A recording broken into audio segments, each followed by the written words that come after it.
In the jungle, you don't lock the lions out. You let the lions in and lock them in. I believe you. When every day I'm hustling, I'm thinking that's who he is. Every day I'm hustling, every day I'm hustling, every day I'm hustling. Then you look in the back and go, wait, there's a cop. Trick Daddy recently accused you of working as a prison guard at one point, Rick. Is there any truth to that? No, that's not true. See it, I bought it, it's official if I flaunt it. If your diamond really real and put the diamond tester on it, he don't want it. Oh, you talking about Rick Ross's album? Is that a rock? Rick Ross, he's talking about Rick Ross's. Do us the biggest favor. Stop up those Dr. Dre beats. Dre, you the best. I love you. Eminem, you're a He's really a Jackass, the donkey. The game, I just about conquered it. Like Donkey Kong, I'm bonkers. A nigga told me he gave me a pass. Well, don't give me no pass, man. I don't deserve passes. I'm a f***ed up nigga. You should do something to me.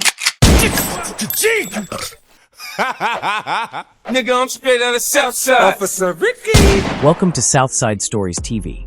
When it comes to rap beefs, some are loud and explosive, and others, more like warnings sent with lyrical precision.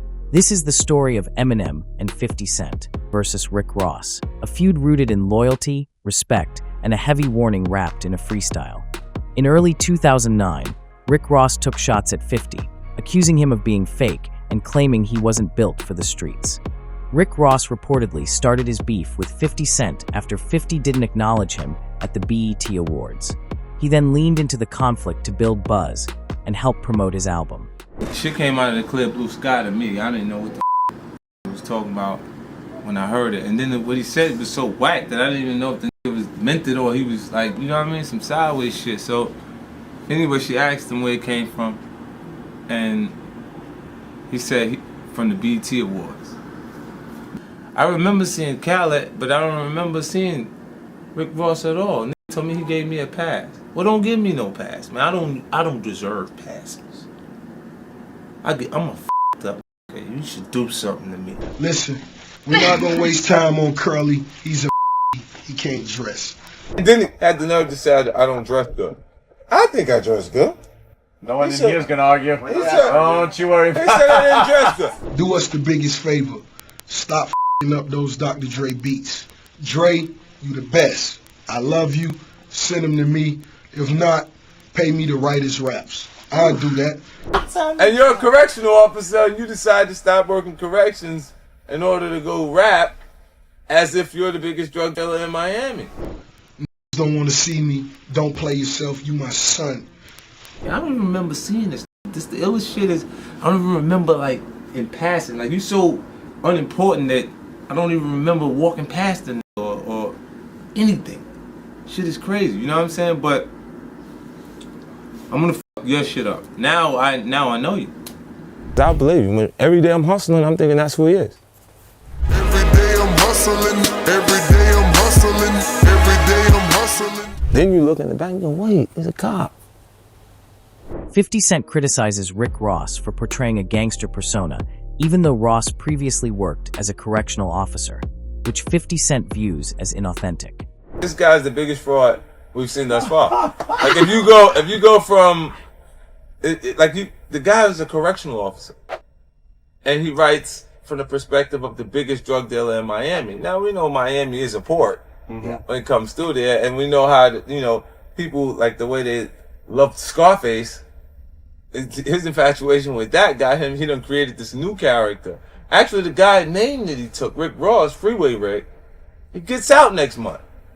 So 18 years, he's going to be knocking on his door like Rick Ross has consistently denied that he ever worked as a correctional officer. Trick Daddy recently accused you of working as a prison guard at one point, Rick. Is there any truth to that? No, that's not true. But that's disappointing to hear that he said that. He said that? That's what the question said, yeah. That's crazy. You were not a correctional officer. No, don't believe the hype. All right, so one thing I want to ask you about, how do you feel about Bossa giving you the name Officer Ricky? I just want to hear it from you.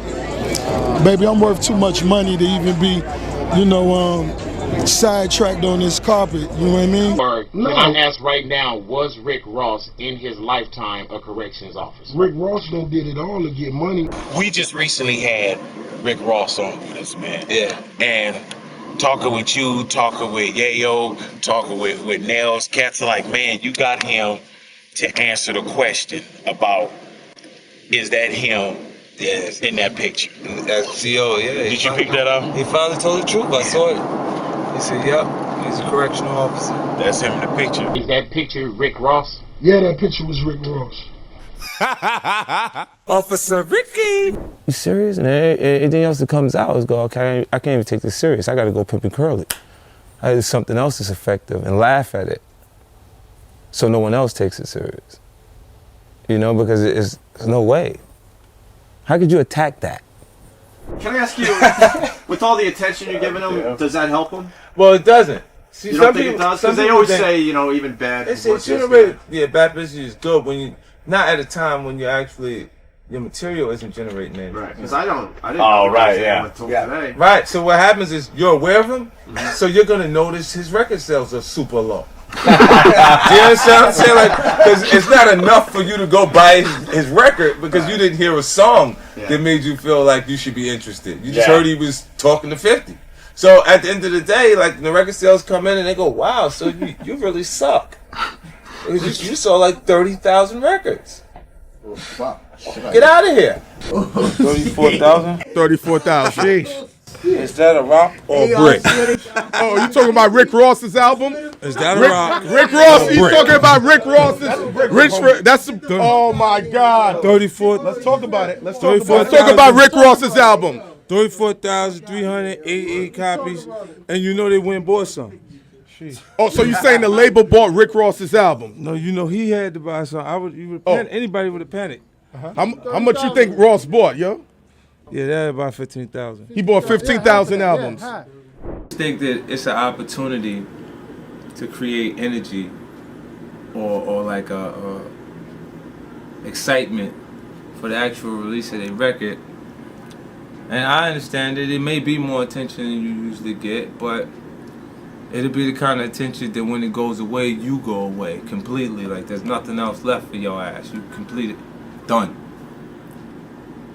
There's nobody in control of me. Like, I do what I want to do. So, I'm deciding to f*** your life up. Rick, bro, I'm gonna f*** your life up. 50 Cent has said that authenticity is one of the most important things in hip-hop. When I write the aggression, when I write the aggressive material, they go, oh, I'm feeling that. Because they know I come from that end. You know what I mean? And even think of the worst guys that you know. They know me really good. This is true. From the neighborhood we come from. They all know me really good. Why? If I'm faking it or if I didn't come from it, they wouldn't care. They wouldn't know me. You see what I'm saying? Like my background, they could check it. You know, like when you get hurt as bad as I get hurt, when I got hit, either your fear consumes you or you become insensitive. It hardened me a little bit. It made me accept the fact that I'm not in control. So we could die any day now. It's just, I've secured my son's life. I secured the other people that I'm responsible for. So my job done if that happens. In several songs and videos, Rick Ross repeatedly took shots at Lloyd Banks, which led Banks to fire back with a lethal diss track titled Officer Down. But imagine if you got picked up by the Uber robot. And regardless of what you push, it keep going back to Lloyd Banks. Hunger for more, hunger for more. You panicking. It won't stop. I'm uncomfortable. Let me out. Exit, exit, exit. Even talking about the way he pushed. Used to punch the clock in jail. Drove his mama car around. Now he got what you want for sale. See it, I bought it. It's official if I flaunt it. If your diamond really real and put the diamond tester on it, he don't want it. I run up on his shadow, hit him proper. He about real as a $4 bill. Carroll City copper, chop him down. 1 by 1, 2 by 2. This what I do. If you knew what I know, then you be cool. You be through. Making money, well, we making money too. What we do, we'll be here long after you disappear. This is proof, 151 in the booth. So slippery, son, is the truth. Come get me, I'm in the coop. Full fizzy, I'm in the loop. no biggie, piece of fruit cake. They don't want no problems, watch they boot shit. In interviews, he threw indirect shade at Eminem too, calling his music not relevant to the streets and even mocking M's appearance. That hit a nerve. Hey, and 50, you boring me. I might need to get at Eminem now. I might need to, I don't know. Yeah, y'all saw the new Eminem video? Yeah. You like it? It's Eminem. His swag ain't the same though. I don't think this time, I don't think he really, I don't know, I'm not gonna be critical because I'm a fan. Right. But I see the swag ain't the same. Right. Eminem, you're a he's really a Eminem, fresh off a hiatus, didn't jump on Twitter. He didn't do interviews. Jackass, the donkey.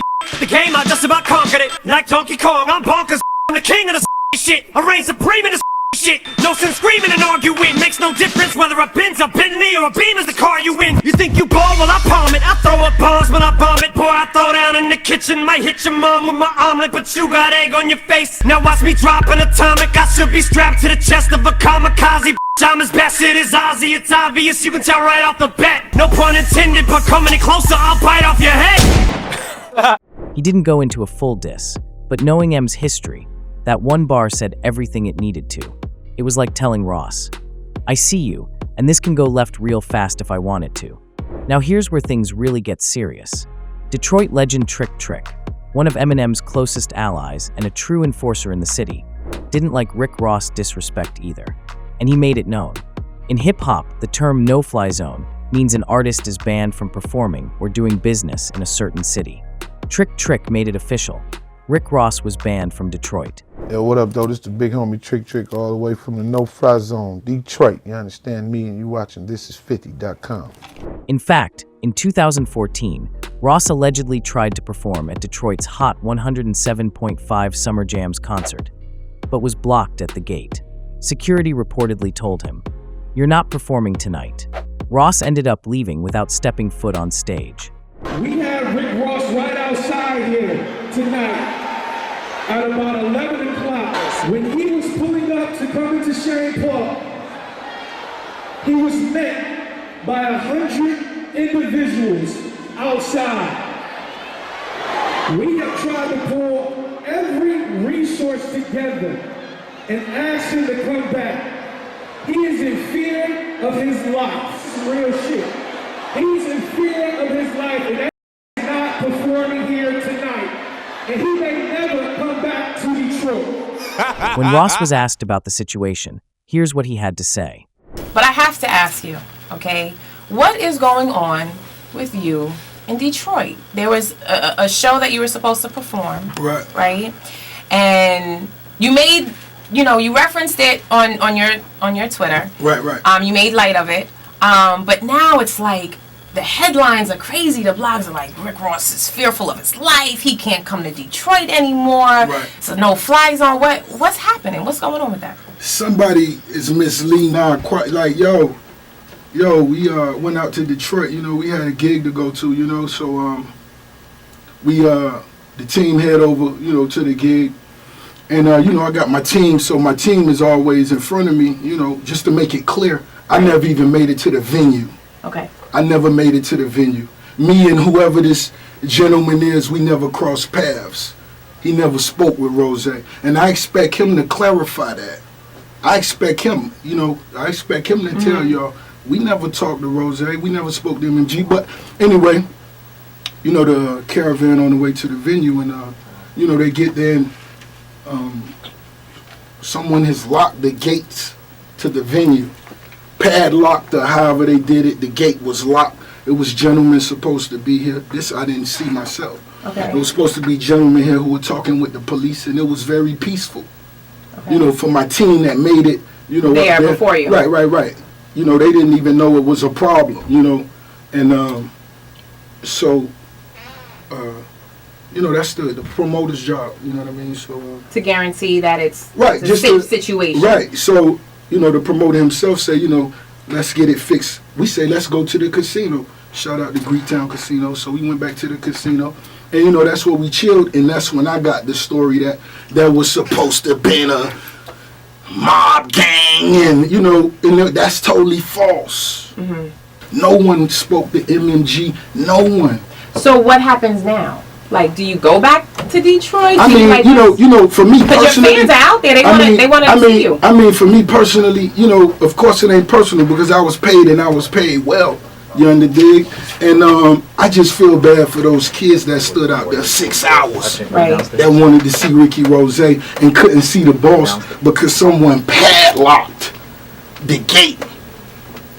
You know, so for whatever reason they did this, I don't understand it. Because if it's somebody that's supposed to be from the jungle, in the jungle you don't lock the lions out. You let the lions in and lock them in. Still don't have nothing to say about it, and the reason being is because it's me and that business, and the radio station was the one that blew that shit up because it wasn't that big of a situation. It wasn't really a situation at all. It was a stop, it was a roll, and it was over. There wasn't no more crazy hollering and all of that old shit like that. Yeah, the police was out there like, what the fuck is going on? You know, they was a bit confused too. What the fuck you mean no fly zone? Hold on, dog, you tripping.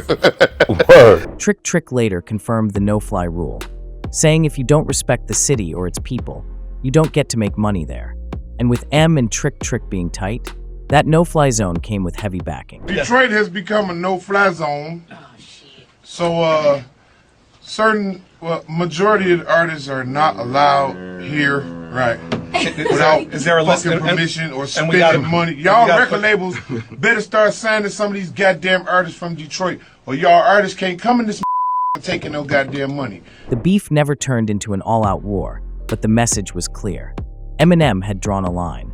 You come at him or his people, you deal with the consequences. Rick Ross, for his part, seemed to move on. He never responded directly to Eminem's warning, and in later years, even praised M's lyricism in interviews. It's the biggest boss. Shout out to Aftermath. Shady, what's up? Eminem, you need to get on this magnificent remix. Feel me? I'm gonna help everybody out. Meanwhile, 50 Cent continued taking jabs at Ross, but Eminem stayed mostly silent.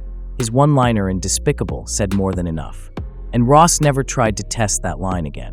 In hip-hop, not every beef becomes a battle. Sometimes the loudest warning is just one bar long. Yeah!